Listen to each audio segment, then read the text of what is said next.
You'll hear a lot of things about YouTube thumbnails, titles, and the algorithm if you watch YouTube tutorials, and a lot of them can be helpful, but truth is there's only 3 steps that are necessary when getting started on YouTube, and I'll tell you all of them now. Step 1 is you need to make a video. This may seem obvious, but you need to have something to actually upload. Otherwise, none of the tips and tricks that you've heard actually matter. So either sit in front of the camera and talk like this, or record yourself playing a game, and no excuses. You likely have a phone, you can have OBS for free on your computer, you have everything you need right now to record yourself. Also, you'll likely run into a lot of problems when making your first videos. You'll figure out things that you could have done better, that you can do better next. That's normal, that's better than normal, it's good. It means that you got started and you're figuring things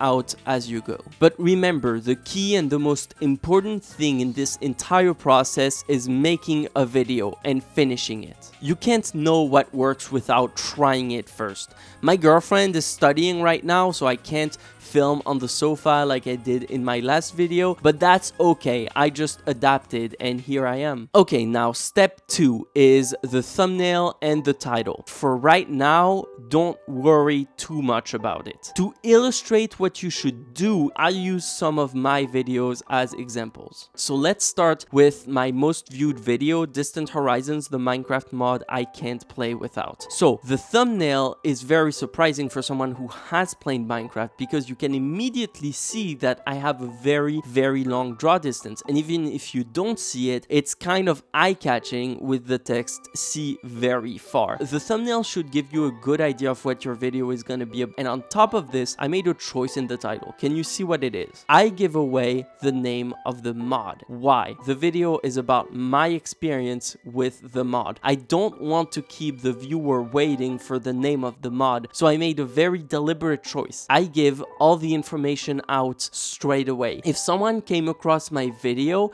and didn't click on it, they would still know that the mod that I can't play without is Distant Horizons and that it allows you to see very far. And why they would click on this video is to hear my thoughts on it, because they already know the mod, they already know the name of the mod, and they already know what it does. They already have all the things necessary to look the mod up on their own, but if they click on the video, it's because they want my opinion of it, and it ensures that they stay after the first 30 seconds. Why that's relevant is because a view on YouTube is only counted after you watch 30 seconds of the video, and so me giving away all the information ensures that they stay for my opinion and not just because I withheld information from them, like what this incredible mod is, what it does, or what the name is. That's one strategy over a lot of them, but I would recommend that you don't withhold information that you don't have to. For example, this one, I actually considered this thumbnail to be not that great, but I still got a good bit of views on this video. AI will not save the internet is the title, and Googling things, bad articles, and video game maps are the word in the thumbnail. And why I think people ended up clicking on this thumbnail is you might think AI will not save the internet. What does that have to do with video game maps? I also put the Breath of the Wild background with me sitting in my sofa in the thumbnail, kind of giving away the visual aspect of the video. That's what the video looks like throughout, so you're not surprised when you click on this video to see me sitting with a video game background behind me. There's also Sam from Death Stranding to kind of give away that I'm going to talk about Death Stranding, and a robot on top just to give a visual aid as to what I'm going to be talking about. Alright, one last one.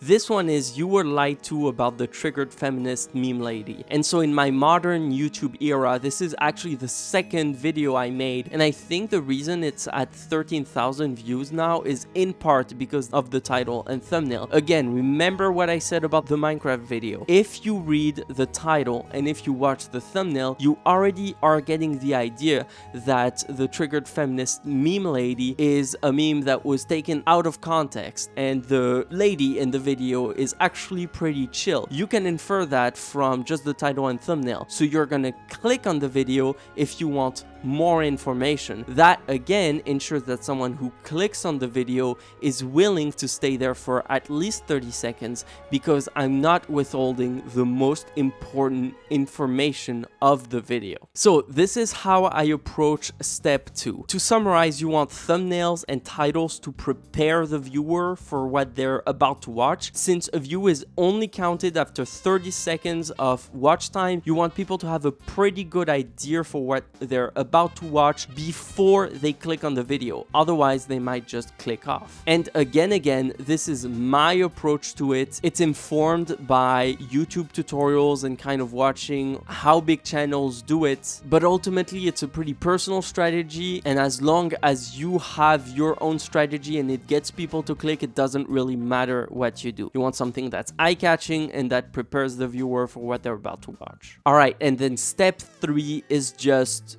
keep doing that. Keep making videos. You'll gain technical knowledge of what you need to do and how you need to record a video and how you need to edit a video. But as you get better at all these things, you'll start to think ahead about your thumbnail, your title. And so I say, just straight up start making something. You can't think about what your thumbnail is going to be if you don't even know what you're gonna make and how you're gonna make it. Don't worry about the algorithm either. All you need to know is that it wants good videos and it wants to find audiences for those good videos. Ultimately, YouTube wants people to stay on its platform. So although the algorithm is annoying and somewhat punishing for small channels, remember that it's not against you and stop thinking about the algorithm. Start thinking about your own stuff and putting it out there. All right, that's enough. I've talked enough. Stop watching this video and go make some.